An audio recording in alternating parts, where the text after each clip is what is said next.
نبی صلی اللہ علیہ وسلم کے زمانے تک ایسے لوگ موجود تھے جو حضرت عیسیٰ علیہ السلام کی پیروی کرتے تھے اور ان کی کتاب کو مانتے تھے، اور چینجز ساتھ ساتھ ہوتی رہی۔ وَهُمْ يَتْلُونَ الْكِتَابَ، اور وہ کتاب کو پڑھتے ہیں۔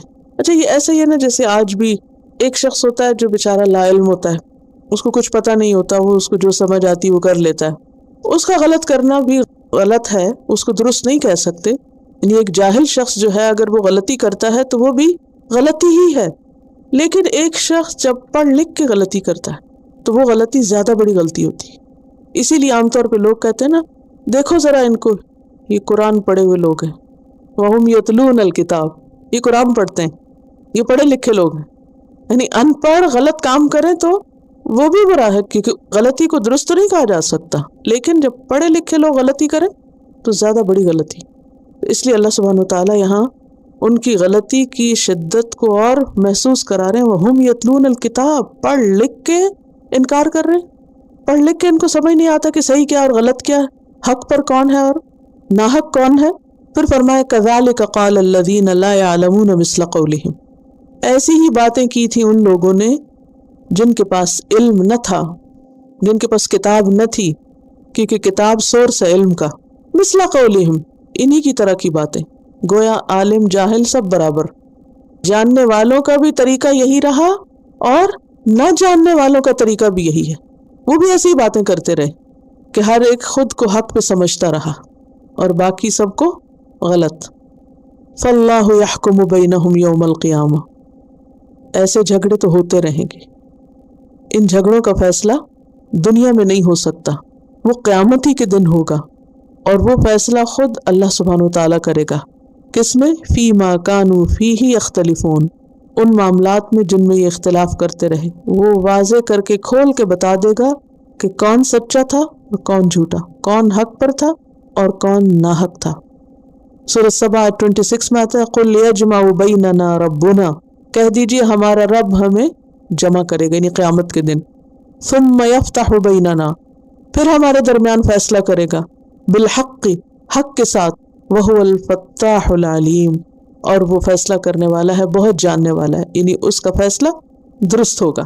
تو اس آیت سے ہمیں یہ پتہ چلتا ہے کہ یہود و نصارہ میں بھی باہم جھگڑے اور عداوتیں رہی ہیں، یہ بھی باہم ایک دوسرے کے دشمن رہے ہیں، لیکن خاص طور پر یہ عداوت کب تھی؟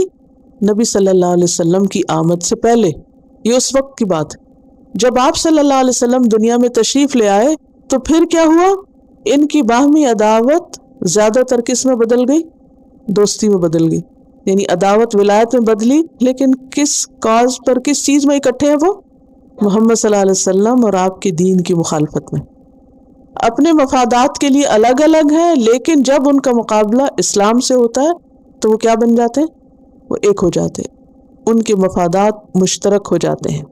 ویسے بھی سورۃ انفال میں اللہ سبحانہ وتعالیٰ نے ہمیں واضح طور پہ بتا دیا، آیت 73 ہے والذین کفروا بعضهم اولیاء بعض، کیا معنی ہے؟ وہ لوگ جنہوں نے انکار کیا، کفر کیا، وہ آپس میں ایک دوسرے کے دوست ہیں، وہ مسلمانوں کے دوست نہیں ہو سکتے، ان کی آپس میں دوستی تو ہو سکتی ہے لیکن مسلمانوں سے نہیں۔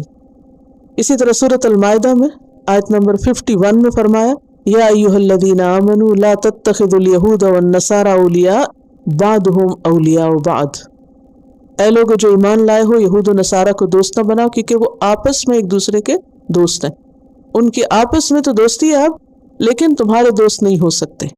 وقالت اليهود ليست النصارى على شيء وقالت النصارى ليست اليهود على شيء وهم يتلون الكتاب كذلك قال الذين لا يعلمون مثل قولهم فالله يحكم بينهم يوم القيامة فيما كانوا فيه يختلفون